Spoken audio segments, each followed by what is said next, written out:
The night on the talk show started like so many others. A stage illuminated by LED lights, a charismatic host, and an audience ready to applaud anything resembling entertainment. Margot Robbie, dazzling in a red dress that radiated confidence, was the main guest. Sitting next to her on the couch was Elon Musk, casually dressed in a suit that seemed effortlessly elegant, though he looked slightly out of place, yet charismatic in his own way. The host, overly enthusiastic for anyone's taste, kicked off a light-hearted conversation about innovation, art, and the ever-changing modern world. When the topic shifted to pop culture and Hollywood, Elon seized the opportunity to make a jab. "I find it interesting how Hollywood seems to lack depth of thought," he remarked in that cold, calculated tone admired by some and loathed by others. The audience responded with muffled laughter, unsure if it was appropriate to laugh. Margot, however, couldn't hold back. She turned to Elon with a wry smile, her gaze steady, signaling that she wasn't going to let the comments slide unnoticed. "What money can't buy, Elon," she began, pausing theatrically, making everyone hold their breath, "is artistic sensibility." The crowd erupted in applause, accompanied by laughter and cheers. Elon kept his stoic expression, but it was clear Margot's retort had landed. The host tried to regain control, but the moment had already become iconic. The exchange went viral minutes after the show aired. Clips were turned into memes with captions like "Margot Robbie," "1 Elon Musk," "0" and "The Queen of Sarcasm reigns again." Elon naturally didn't let it go. A few hours later, he posted on Twitter, "Artistic sensibility is great, but it doesn't pay the bills. Some of us have rockets to launch." The response polarized the internet. Margot's fans praised her wit and elegance, while Elon's supporters lauded his practical outlook. Every new interaction between the two seemed to add fuel to this public feud. A few days later, Margot was asked about the incident during an interview. She replied with poise, "I think Elon's used to being the most interesting person in any room. Maybe I disrupted that routine." The rivalry grew, evolving beyond a mere clash of egos into a symbolic confrontation of worlds.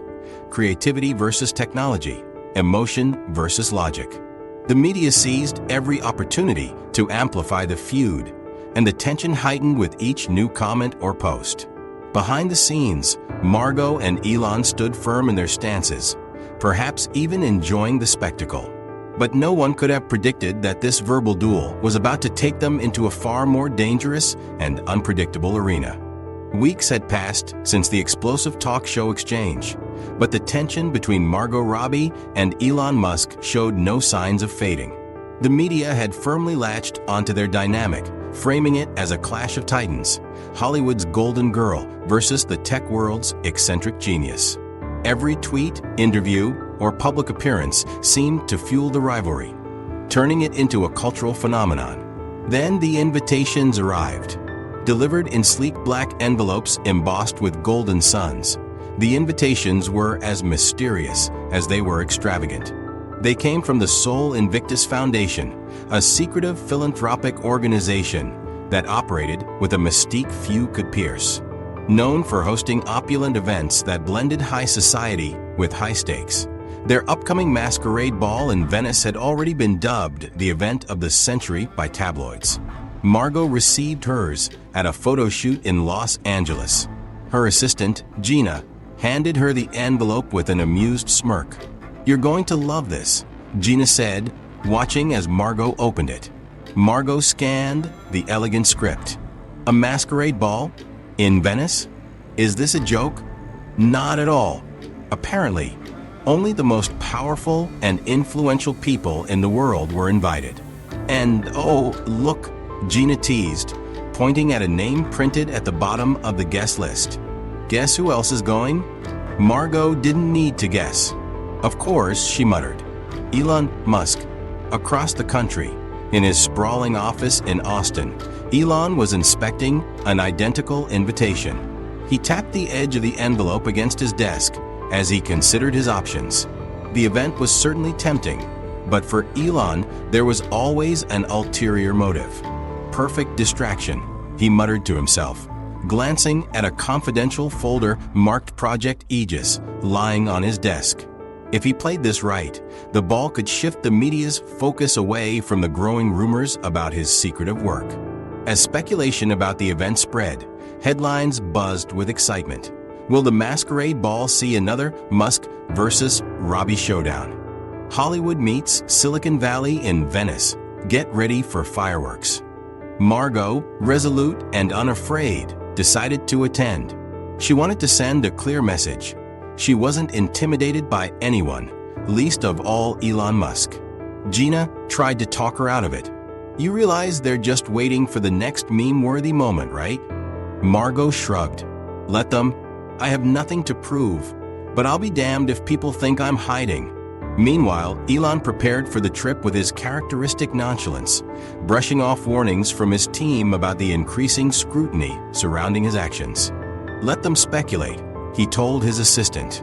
I thrive on speculation. As both Margot and Elon boarded separate private jets bound for Venice, the stage was set for a new chapter in their public feud. Little did they know, the masquerade ball would be far more than a glamorous backdrop for their rivalry.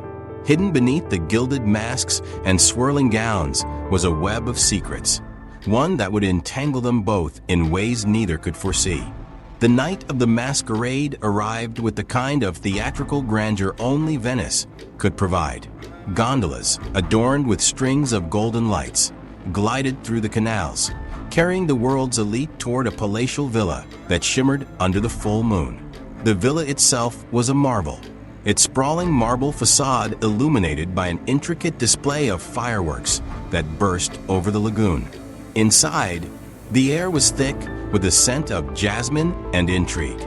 Margot Robbie stepped out of her gondola with an elegance that commanded attention. She wore a flowing golden gown, its fabric catching the light like molten metal, and a mask crafted from delicate golden feathers that framed her piercing eyes. Around her, whispers flitted like moths drawn to her brilliance. Is that Margot Robbie? A voice murmured from the crowd. She looks like a goddess, another replied. Margot's heels clicked against the polished stone steps as she ascended into the villa, her demeanor calm and confident. Despite the hundreds of eyes trailing her, she was focused, determined not to be drawn into any games, or at least not to lose them. Inside, the atmosphere was intoxicating. Chandeliers dripped with crystals, and masked figures danced to the haunting strains of a live orchestra. Conversations hummed in hushed tones, and the clink of champagne glasses punctuated the air. Margot scanned the crowd discreetly, her gaze flickering over faces obscured by elaborate masks. Then she saw him. Elon Musk stood near a grand marble staircase, his signature confidence unshaken despite the theatrical surroundings. His mask, a sleek, metallic design that covered the upper half of his face, was as understated and enigmatic as he was. He was dressed in a sharp black suit with subtle silver accents, blending sophistication with an air of mystery. Their eyes met across the room, a flicker of recognition passing between them. Elon raised his glass slightly, a smirk tugging at the corner of his mouth. Margot's lips curved into a polite, almost dismissive smile before she turned her attention to a passing server and plucked a flute of champagne from the tray. Let the games begin, she muttered under her breath. As the evening unfolded, Margot found herself weaving through the crowd, engaging in small talk with dignitaries, artists, and tech moguls alike. Yet, her mind was always half aware of Elon's presence, as if they were caught in a gravitational pull neither could escape. It wasn't until she stepped onto the grand ballroom floor that the night took a turn. Would you honor me with a dance? A deep voice asked from behind her. Margot turned to find a man in an intricately embroidered black suit and a Venetian mask adorned with silver and emeralds. His hand extended toward her, confident but respectful. Why not? She replied, placing her hand in his. The music shifted into a slow waltz, and the man guided her effortlessly across the floor. His movements were fluid, practiced, and Margot couldn't help but notice the precision of his steps. You move well, she remarked, her tone light but curious. "Thank you," he said, his voice low enough that only she could hear. "But I'm not here for the dance." Margot raised an eyebrow beneath her mask. "Oh, then what are you here for?" The man leaned closer, his words barely audible over the music. "To warn you, not everything here is as it seems. Be careful who you trust."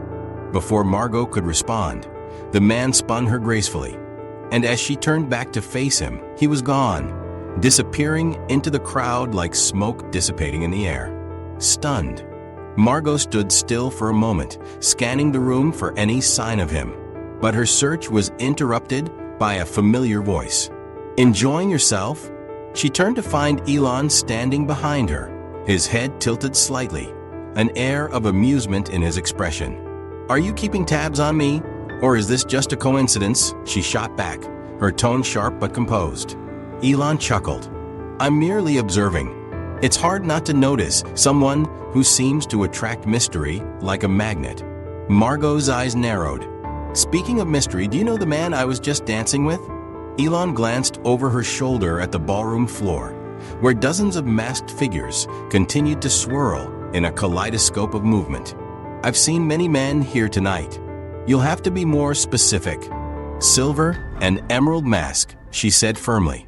For a split second, Elon's expression shifted, so subtly that only someone as observant as Margot could have caught it. But he recovered quickly, his smirk returning. "Sounds like quite the character," he said nonchalantly.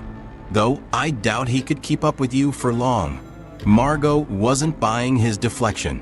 There was something in his tone, a faint edge that hinted at knowledge he wasn't sharing. "Careful, Elon," she said, her voice low but cutting. "You might just convince me you're hiding something." He raised his glass to her, his smirk widening. "And you might just convince me you're better at this game than I thought." The tension between them hung in the air, a taut wire ready to snap. But before either could say more, a sharp chime rang out, signaling the start of the evening's main event, a mysterious announcement from the Soul Invictus Foundation. As the crowd began to gather toward the center of the room, Margot's mind buzzed with questions. Who was the man in the emerald mask? What was Elon hiding? And what, exactly, was the Soul Invictus Foundation planning to reveal? Unbeknownst to her, the answers would plunge her into a world far darker than the gilded opulence of the masquerade. The morning after the masquerade, the tranquil beauty of Venice stood in stark contrast to the chaos brewing online. The tabloids had done their work. Images from the ball were splashed across the front pages of newspapers and plastered all over social media. But it wasn't the glamour of the event that grabbed the world's attention. It was Margot Robbie. Specifically, Margot Robbie with him. A photo taken at just the right angle, or the wrong one, depending on perspective, showed her locked in what appeared to be an intimate exchange with the man in the emerald mask. His face, still hidden, only added to the intrigue. The caption beneath the photo read, "Hollywood starlet caught in a cloak and dagger romance." Margot stared at the image on her phone, her jaw tightening. She'd barely had time to sip her morning coffee before the calls and messages started flooding in. "This is insane," she muttered. "One dance, and suddenly I'm part of a scandal?" Gina, her assistant, leaned against the windowsill of their rented Venetian villa, scrolling through her own phone. "You think that's bad? Look at this."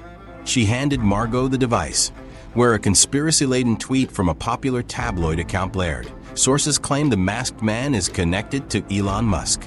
Is the tech billionaire orchestrating this media frenzy? Margot groaned, pinching the bridge of her nose. Of course they'd drag him into this. Meanwhile, Elon was having his own morning disrupted. In his hotel suite overlooking the Grand Canal, his head of PR, Rebecca, paced furiously while rattling off the headlines. "Elon, they're calling you everything from a puppet master to a jealous ex-lover," she fumed, slamming her tablet onto the coffee table. "This isn't just bad press, it's distracting. And given the whispers about Project Aegis, we can't afford distractions right now. Elon, seated in an armchair with his legs casually crossed, scrolled through Twitter, unbothered by the noise. Let them talk. It's what they're good at. Let them talk. Rebecca shot back, incredulous. Do you even care how this looks? He glanced up at her, smirking. You're assuming they know what they're looking at. Still, even Elon couldn't entirely dismiss the fallout. The conspiracy theories linking him to Margot's mystery man were gaining traction, and his Twitter mentions were a battlefield of speculation. Some insisted he was masterminding an elaborate distraction. Others accused him of jealousy. Elon thrived on chaos, but this particular storm felt manufactured, like someone had set the pieces in motion. By midday, Margot's patience had run out.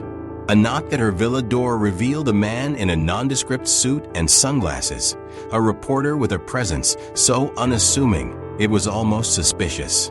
Ms. Robbie, I need to speak with you, he said in a low voice, glancing over his shoulder as if someone were watching. Margot folded her arms, skeptical.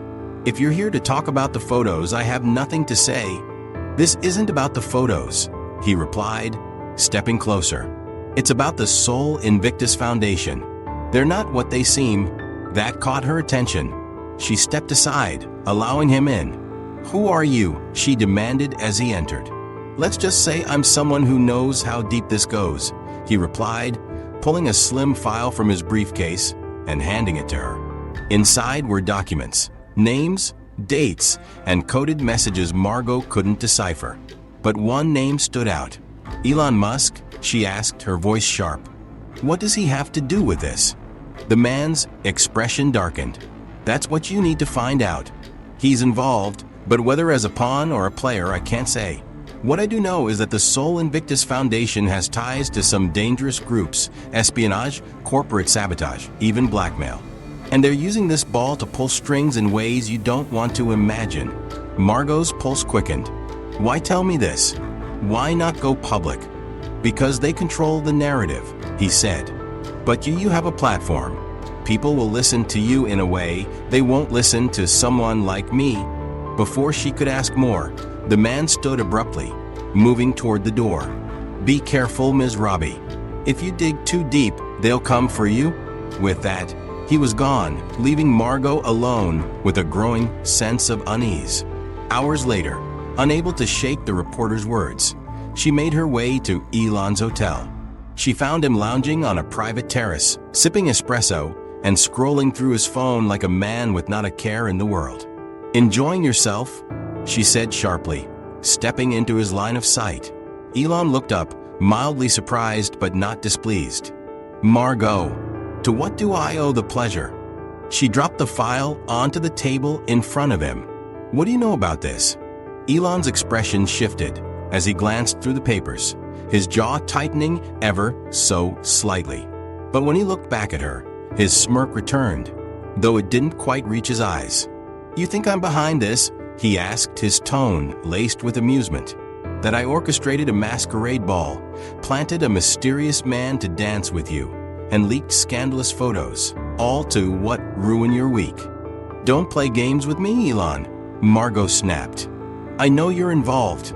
And if you think I'll just sit back while you manipulate me, think again. Elon leaned back in his chair, his eyes narrowing. You assume everything revolves around you, Margot. Maybe the real problem is that you're too busy staring at the surface to see the bigger picture. Their gazes locked, the tension between them crackling like a live wire. For the first time, Margot saw something in Elon's eyes, something darker, more calculating. And yet, she couldn't tell if he was an enemy or an ally. What she did know was that whatever game they were playing, the stakes had just become dangerously high. The grandiose Sol Invictus Foundation headquarters was a marvel of modern architecture. Sleek lines of obsidian glass reflected the Venetian skyline, and golden accents seemed to shimmer under the moonlight. Margot stood outside, staring up at the imposing structure, a sense of foreboding curling in her stomach. Her instincts screamed at her to turn back, but the reporter's warning and her own curiosity had driven her here. Inside, the atmosphere was eerily quiet, the kind of silence that felt engineered. Guests from the ball had long since departed, and the building now seemed to hum with secrets. Margot clutched her evening bag tighter and slipped through a side entrance she'd spotted earlier, avoiding the main lobby's security cameras. Her steps echoed softly against the polished floor as she navigated the labyrinthine halls. Every corner she turned seemed to lead her deeper into a maze of opulence and mystery. Finally, she found it, a door marked with a discreet brass plaque, "Access restricted." "Of course," she muttered. With a deep breath, Margot pushed the door open, slipping inside to find a dimly lit room filled with rows of filing cabinets and sleek monitors. The air smelled faintly of ozone, as if the room itself pulsed with energy. At the center of the room was a steel table piled with documents and a laptop displaying a loading screen. One word caught her eye on a document sticking out of the pile: Aegis. She froze. She had heard that word before, in whispers and fragments, often connected to rumors about Elon's secretive projects. Without hesitation, she grabbed the document and began skimming its contents. Though much of it was encrypted, certain phrases leapt out at her. Cybernetic weaponization, global energy disruption, target acquisition strategy. "What the hell is this?" she whispered to herself, her heart pounding. Before she could make sense of it, the sound of a door creaking open sent a chill down her spine. She spun around to find Elon standing in the doorway, his silhouette framed by the dim glow of the hallway lights. Well, he said, stepping inside with the slow, measured gait of a predator. "I didn't peg you for the snooping type." Margot's eyes narrowed. "And I didn't peg you for someone involved in this." She held up the document. "Care to explain?" Elon closed the door behind him, his expression unreadable. "First of all, you're out of your depth. Second, you shouldn't even be here." "That's not an answer," Margot shot back. "What is Project Aegis? And don't bother lying. I've seen enough to know it's bad." Elon let out a low sigh, running a hand through his hair. "It's not what you think." "Then enlighten me," she demanded. Before he could respond, the faint click of a gun being cocked sliced through the air. Margot and Elon froze as shadows emerged from the corners of the room. Three men dressed in black suits, their faces concealed by tactical masks. Each one held a sleek pistol aimed directly at them. "Hands where we can see them," one of the men barked. Elon slowly raised his hands, his expression darkening. "Great. I told you this was a bad idea," he muttered to Margot. "You think I planned this?" she hissed, raising her own hands reluctantly. The lead guard motioned toward the door. "Both of you, move." As they were marched through the building, Margot leaned toward Elon, her voice a low whisper. "If you have a plan, now would be a good time to share it." "Working on it," he replied through gritted teeth. The guards led them to an elevator that descended far below the main floors. When the doors opened, Margot's breath hitched. They stepped into a cavernous underground chamber filled with rows of high-tech equipment. Engineers in lab coats worked in silence, their movements precise and methodical.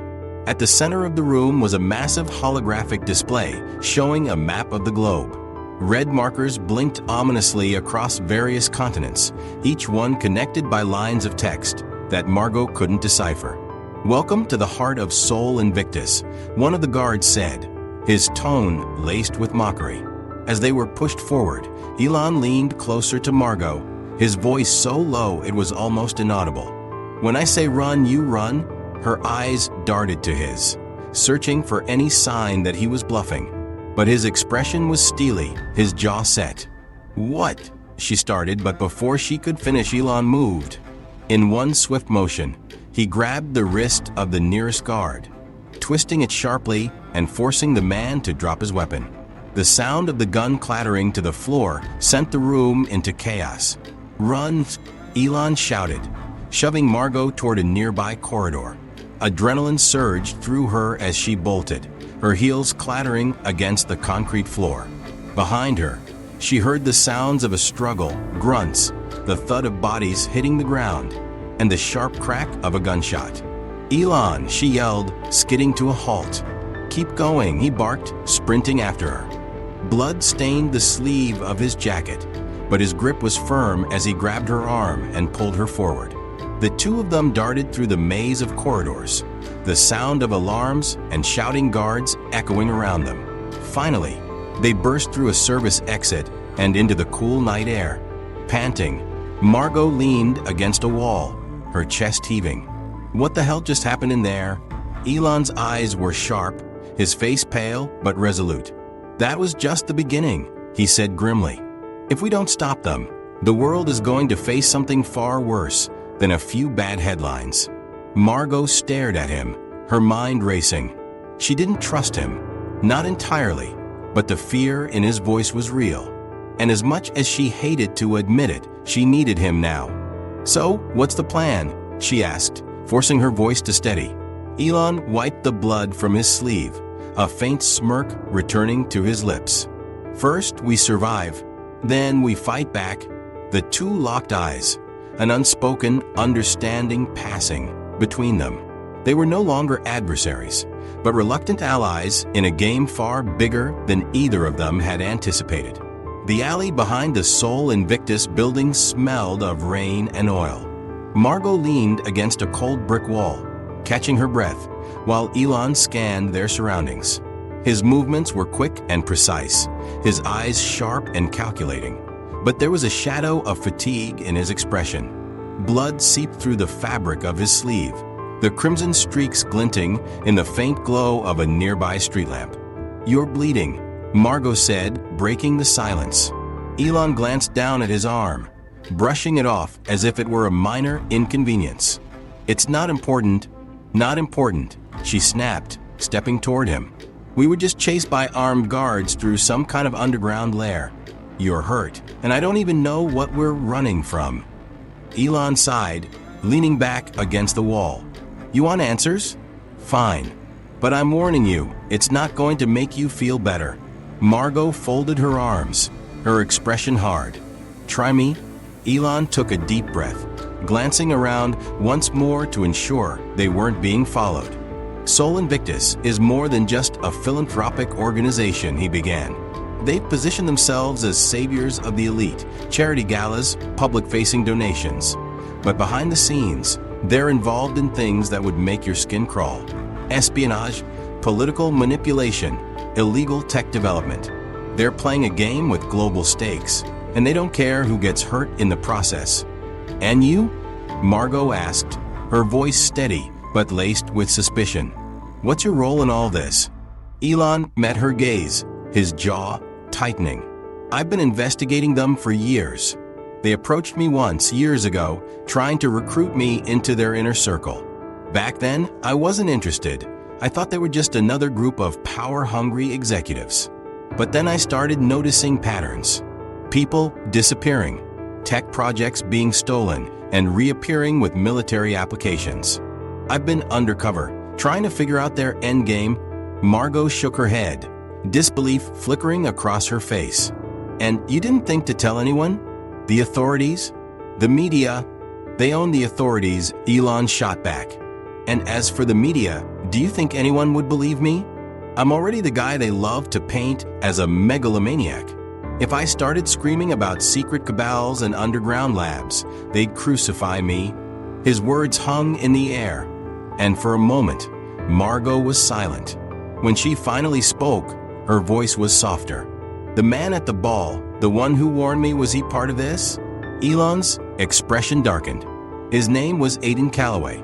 He was my inside man, gathering intel from within their ranks. He came to the ball to warn you because he thought you could help." Margot blinked, taken aback. "Me? Why?" Elon hesitated, then said, "You're untouchable in ways that I'm not. Your public image is spotless. You don't have a tech empire or a paper trail for them to exploit. If someone like you exposes them, people will listen. Aiden thought you could be the tipping point." Margot's chest tightened. "Where is he now?" Elon's silence was answer enough. She swallowed hard, the weight of the situation settling over her like a shroud. "He's dead, isn't he?" Elon nodded. "He broke cover to warn you. They must have found out." The implications hit Margot, like a punch to the gut.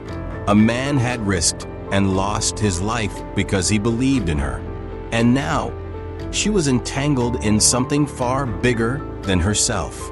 "We can't let this go," she said finally, her voice steady with determination. "If what you're saying is true, we need to expose them." Elon tilted his head, studying her. "You're braver than I gave you credit for," he admitted. "But it won't be easy. They'll come after us. And they won't stop until we're either silenced or discredited. Then we'll have to move fast," Margot replied. Elon smirked faintly. "You sound like me. Don't get used to it," she quipped. But the tension between them softened for a moment, replaced by a flicker of camaraderie. That night, they found refuge in a rundown motel on the outskirts of Venice, a far cry from the glittering elegance of the ball. The room smelled of damp wood, and the flickering fluorescent light overhead cast a sickly glow. Margot sat cross-legged on the creaky bed, poring over the documents they'd managed to steal. Elon worked at the small desk, typing furiously on his laptop, decrypting files they'd pulled from the Sol Invictus lab. "What's this?" Margot asked, holding up a file labeled Operation Aegis, Implementation Protocols. Elon glanced at it and grimaced. "That's their crown jewel," he said. "Aegis is a hybrid AI and cybernetic program they've been developing. On the surface, it's marketed as a security tool, something to protect critical infrastructure from cyberattacks. But its real purpose," he trailed off, his hands tightening into fists. "What?" Margot pressed. "What's the real purpose?" "To control infrastructure," Elon said bitterly. "Electric grids, communication networks, even financial systems. If they launch it, they'll have the ability to manipulate the world on a scale we've never seen. Countries will bend to their will, and no one will even know they're being controlled." Margot's blood ran cold. "And they've already started, haven't they?" Elon nodded grimly. "Those red markers on the holographic map, those are test sites. They've been running trials, destabilizing small regions to see how governments react. It's only a matter of time before they go global." Margot leaned back, her mind racing. "We can't let that happen. That's why we need to expose them," Elon said. "But it has to be big. A single leak won't be enough. They'll bury it. We need undeniable proof and the right platform to share it." Margot nodded slowly, the weight of their task settling over her. "And then what?" "Once the world knows the truth." Elon's eyes softened, and for a brief moment, the walls he kept so carefully in place seemed to crumble. "Then we deal with whatever comes next." The vulnerability in his voice surprised her, and before she could think better of it, she reached out, her hand brushing his. "I never thought I'd say this," she said quietly, "but I'm glad I'm not in this alone." Elon looked at her, his usual smirk replaced by something softer. "Neither did I." The room fell silent, the tension between them thick but unspoken. When Margot leaned forward, it felt as natural as breathing. Their lips met in a kiss that was tentative at first, then deepened, a connection forged in danger and desperation. When they finally pulled apart, Margot met his gaze with a faint smile. "Don't let it go to your head," Elon chuckled. Too late. The night stretched on as they continued their work, planning their next move. They had a goal: to expose Sol Invictus, dismantle Aegis, and bring the truth to light. But as the hours ticked by, one thing became clear. This wasn't just a fight for justice. It was a fight for survival. The plan was audacious, and they both knew it. To dismantle the Sol Invictus Foundation, Margot and Elon needed more than proof. They needed a spectacle. The world had to be watching when they revealed the depth of the corruption, the manipulation, and the sinister intent behind Project Aegis. Margot suggested the idea first, a live press conference broadcast globally. Elon initially balked at the notion. "You realize they'll try to kill us before we even finish the opening remarks," he said, pacing the motel room. "They'll have to find us first," Margot replied, her tone defiant. "You said it yourself, Elon. We need a platform big enough that they can't bury the truth." If we don't do this now, they'll win. Elon rubbed his temple, the weight of her words sinking in. Fine, he muttered, finally meeting her gaze. Let's go big or go home. They worked through the night, compiling their evidence into a cohesive narrative. The files on Project Aegis were damning, showing clear connections to destabilization efforts across multiple regions. Margot insisted on presenting the human cost, stories of lives destroyed by the chaos the Foundation had sown. By morning, they had a plan. They would hack into a major media network and broadcast their findings directly to millions of viewers. It was reckless and illegal, but it was also their best shot. The location they chose was unexpected, a bustling media center in Milan. The Foundation would never suspect them to strike so publicly, and the noise of the city offered some anonymity. Disguised in plain clothes, Margot and Elon made their way into the building under the guise of a media team running late for a scheduled event. Elon carried a small backpack filled with equipment, his face obscured by a baseball cap and sunglasses. "Do you always look this suspicious?" Margot whispered as they entered the building. "Only when I'm saving the world," he shot back. Inside, Elon moved with purpose, bypassing the building's security systems with shocking ease. Margot couldn't help but marvel at how seamlessly he worked, his fingers flying over a keyboard as he accessed the network. "You've done this before," she said, half joking. "Not exactly like this," he admitted, his voice calm. "But close enough." Within minutes, the live feed was set to go out. Margot took her place in front of the camera, her heart pounding in her chest. Elon stayed just off screen, monitoring the feed and watching for any signs of interference. "Are you ready?" he asked, his voice unusually soft. Margot nodded. "As ready as I'll ever be." The red light on the camera blinked to life, and suddenly, the world was watching. "Good evening," Margot began, her voice steady despite the adrenaline coursing through her veins. "My name is Margot Robbie. Many of you know me as an actress, but tonight I'm here to share something far more important." She laid out the story piece by piece, her words concise but powerful. She described the Sol Invictus Foundation's public facade and its shadowy operations. She explained Project Aegis and its potential to control global infrastructure, using the documents they had obtained as evidence. The room felt electric as her words resonated across screens worldwide. But then it happened. The feed flickered. A loud burst of static filled the room, and the screen displaying their broadcast went black. "What's going on?" Margot demanded, turning to Elon. "They found us," he said grimly, typing furiously to restore the connection. "We're being hacked." Before either of them could react further, the door to the studio burst open, and armed men stormed in. Margot's breath hitched as one of the intruders stepped forward, a familiar face she hadn't expected to see. "Vincent Hayes," Elon said, his voice laced with venom. Vincent Hayes, the enigmatic host of the Sol Invictus Masquerade Ball and a tech magnate rivaling Elon in influence, smirked as he approached. "Hello, Elon." "Margot. Quite the show you've put on tonight," Vincent said, his tone mocking. "But unfortunately, the curtain is about to fall." "You're behind this?" Margot asked, her voice trembling with equal parts fear and fury. "Behind it?" Vincent chuckled. "I am Sol Invictus. Did you really think you could outmaneuver me? You're playing checkers while I'm playing three-dimensional chess." Elon stepped forward, his fists clenched. "You don't have to do this, Vincent. Walk away now, and maybe you can salvage what's left of your empire."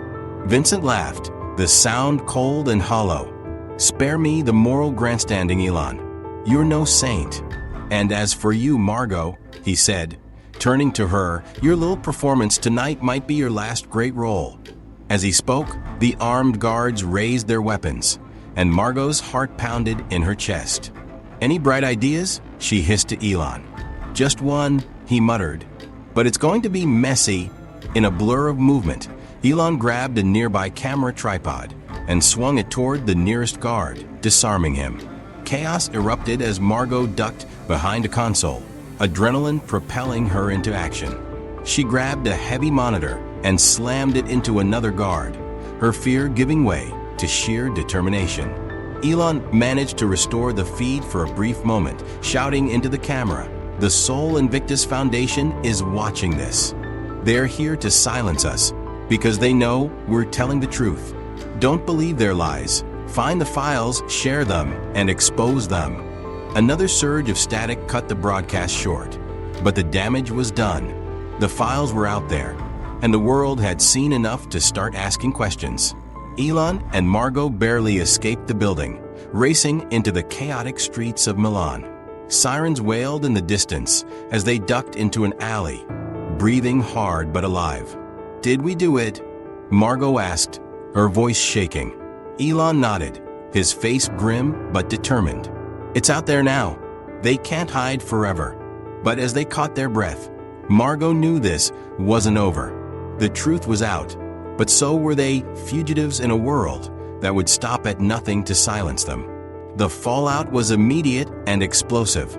Within hours of Margot and Elon's broadcast, the world began to unravel the truth.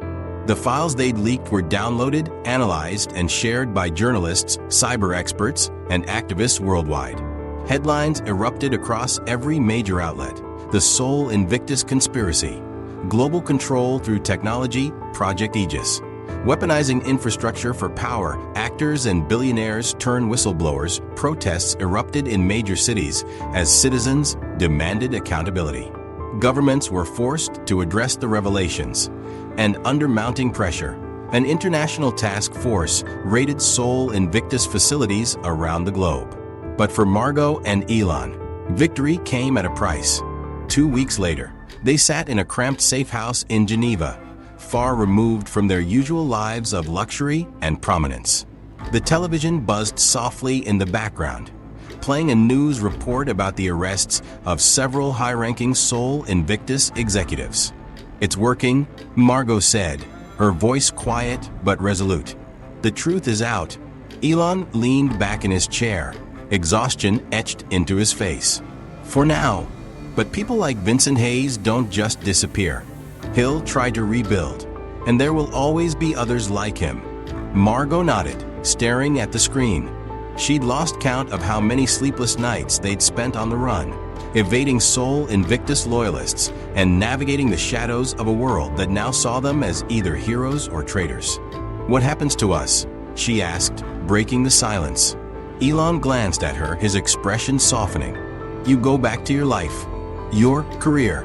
The world sees you as a hero right now. You'll use that platform to keep the pressure on. Make sure they don't sweep this under the rug." "And you?" Elon smiled faintly. "I disappear. Lay low until the heat dies down. Then figure out my next move." The thought of parting ways left an ache in Margot's chest. Despite their differences and their rocky history, they'd forged a bond in the crucible of danger and sacrifice. "Do you ever regret it?" she asked. "Blowing up your life like this?" Elon considered her question, then shook his head. "No. I've made a career out of pushing boundaries. This was just another frontier." Margot smiled faintly. "I never thought I'd say this, but I'm glad we did it together." He looked at her, his smirk returning. "Careful, Robbie. You're starting to sound sentimental." She laughed softly, the sound cutting through the tension that had lingered between them. Several months later, the world had moved on, but the effects of their actions still rippled. Margot returned to the public eye cautiously, using her newfound platform to advocate for transparency in global tech. Her speeches at the United Nations and major conferences were heralded as transformative, and her career flourished with a newfound gravitas. Elon, true to his word, disappeared from the public spotlight. Rumors swirled about his whereabouts, but Margot received occasional encrypted messages, just enough to know he was still alive and watching. The next spring, Margot found herself in Cannes, attending the film festival as a guest of honor. As she stood on a balcony overlooking the Mediterranean, a familiar voice spoke from behind her. "You clean up well." She turned to see Elon, dressed sharply, but with his trademark casual charm. I thought you'd sworn off public appearances, Margot teased. Let's call this an exception, he replied, stepping closer. They stood in companionable silence for a moment, the waves lapping gently in the background. So, Margot said, breaking the quiet, do you still think Hollywood is shallow? Elon smirked, his gaze steady. I never said you were. Her laugh was soft and genuine. And as they walked down the Cannes promenade together, the world watched them with curiosity and awe. But for the first time, neither of them cared. The storm was behind them, and while their futures remained uncertain, they walked forward together. Two unlikely allies who had changed the course of history.